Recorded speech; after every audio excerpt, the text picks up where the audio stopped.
ഇടത്തോട്ടുള്ള വഴിയാണ് തെരഞ്ഞെടുത്തിരിക്കുന്നത് പുതുതലമുറകൾ, നമ്മുടെ പ്രിയപ്പെട്ട യുവാക്കൾ, നമ്മുടെ പ്രിയപ്പെട്ട മക്കൾ എന്ന് തെരഞ്ഞെടുത്തിരിക്കുന്ന അധികവും ഇടത്തോട്ടുള്ള വഴിയിലൂടെയാണ് സഞ്ചരിച്ചുകൊണ്ടിരിക്കുന്നത്.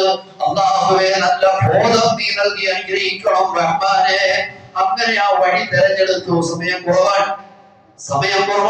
ആ വഴി നമ്മൾ തെരഞ്ഞെടുത്ത അവസാനം ഒരു വാഹനം നമ്മുടെ മുന്നിൽ വന്നു. ആ വാഹനത്തിൽ നമ്മൾ എല്ലാവരും കയറിയിരിക്കുകയാണ്. ആ വഴി സ്വർഗത്തിലേക്കുള്ള വഴിയാണ്. മുമ്പ് പിടിച്ച് അതുപോലെ തറാവീഹ് നിസ്കരിച്ച് പള്ളിയിലൊക്കെ ഇരുന്നതാണ്. നമ്മളെല്ലാവരും ഹാപ്പിയായിട്ട് കയറുക. വലത്തോട്ടുള്ള വഴിയിലേക്ക് സുന്ദരമായ വണ്ടി വന്നു. അതിനകത്തോട്ട് കയറിയിരിക്കുമ്പോ ആ വണ്ടിയുടെ ഉള്ളിൽ നിന്ന് ഒരാൾ പുറത്തിറങ്ങി വരുന്നു. എന്നിട്ട് അയാൾ ചോദിക്കുന്നു, ആരാണ്? നമ്മളോട് ഒരു ചോദ്യം ചോദിക്കും, എന്താണ് നിന്റെ കൈവശമുള്ളത്? പരിശുദ്ധമായ ഈദുൽ ഫിത്റൊക്കെ നിസ്കരിച്ചു, എല്ലാ നന്മകളും ചെയ്തു, സ്വർഗത്തിലേക്കുള്ള വണ്ടിയിൽ കയറിയിരിക്കുന്നു. അവിടുന്ന് ചോദിക്കുന്നു, എന്താണ് നിന്റെ കൈവശമുള്ളത്? എല്ലാവരും കൈമലർത്തുകയാണ്, കീശ കാലിയാൻ.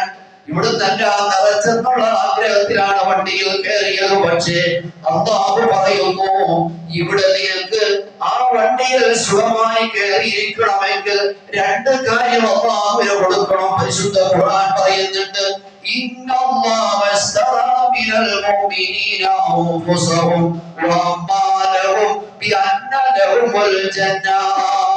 രണ്ട് കാര്യം എനിക്ക് തന്നാൽ നിനക്ക് ഞാൻ സ്വർഗ്ഗം തരാം.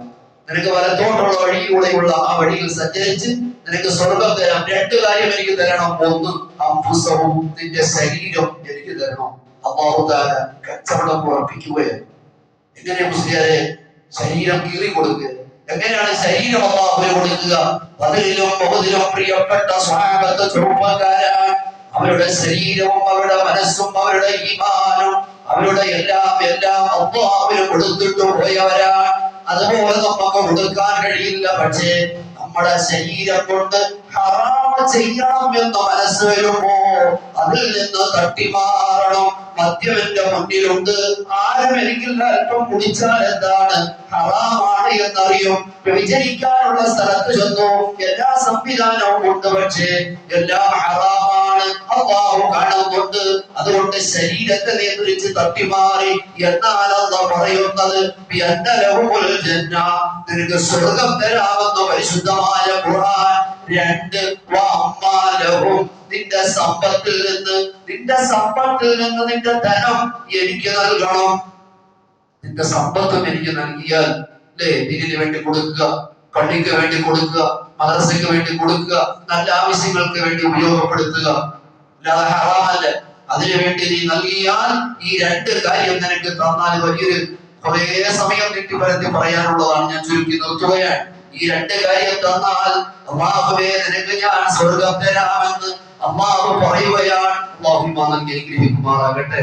ഇനി മറ്റൊരു സന്ദേശം പെരുന്നാളിന്റെ സന്ദേശമാണ്. ഇത് ജീവിതത്തിൽ പ്രാവർത്തികമാക്കുക. മറ്റൊരു സന്ദേശം എന്ന് പറയുന്നത് പെരുന്നാളിന്റെ സന്ദേശമാണ്.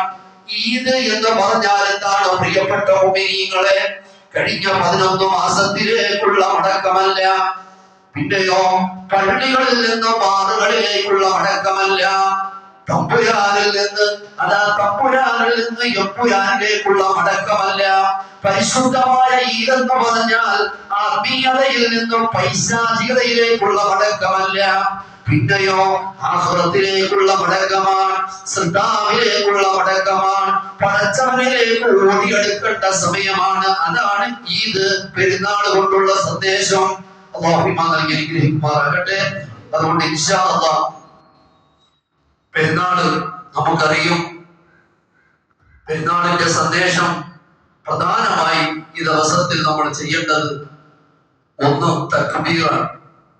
ധാരാളമായി നമ്മൾ തക്ബീർ ധ്വനികൾ പള്ളിയിൽ നിന്ന് പിരിഞ്ഞു പോയാലും വീടുകളിലും ഒക്കെ ഇൻഷാ അല്ലാഹ് തക്ബീറുകൾ ഒന്നാമതായി നമ്മൾ എന്ത് ചെയ്യുക? നമ്മുടെ നാവിലൂടെ ദിക്റും സ്വലാത്തായിട്ട് വരുന്ന മുഴുവനും തക്ബീറാക്കുക. അതുപോലെ തന്നെ രണ്ടാമത്തത് പുണ്യ റമദാൻ കൊണ്ട് നേടിയ നന്മകൾ. പുണ്യ റമദാൻ കൊണ്ട് എന്തൊക്കെ നന്മകൾ ഞാൻ നേടിയിട്ടുണ്ടോ അത് മുഴുവനും നിലനിർത്തണം. നിസ്കാരം, ഖുർആൻ, അതുപോലെ സുന്നത്തുകൾ, അതുപോലെ സൂക്ഷ്മത, അല്ലെ? വലിയ നല്ല റാഹത്തായ ഒരു ജീവിതം ഒരു മാസക്കാലം നമ്മൾ അനുഷ്ഠിച്ചു, അത് നിലനിർത്തണം. അതാണ് പെരുന്നാളിന്റെ ഏറ്റവും പ്രധാനപ്പെട്ട സന്ദേശം. മറ്റൊന്ന്, ജീവിതത്തിൽ ഒരു മുതൽക്കൂട്ടായി നമ്മൾ സൂക്ഷിക്കേണ്ടത് സത്യവും കുടുംബ ബന്ധങ്ങൾ യോജിപ്പിക്കുക എന്നുള്ളതാണ്. കുടുംബ ബന്ധത്തിൽ ഐക്യം വരാൻ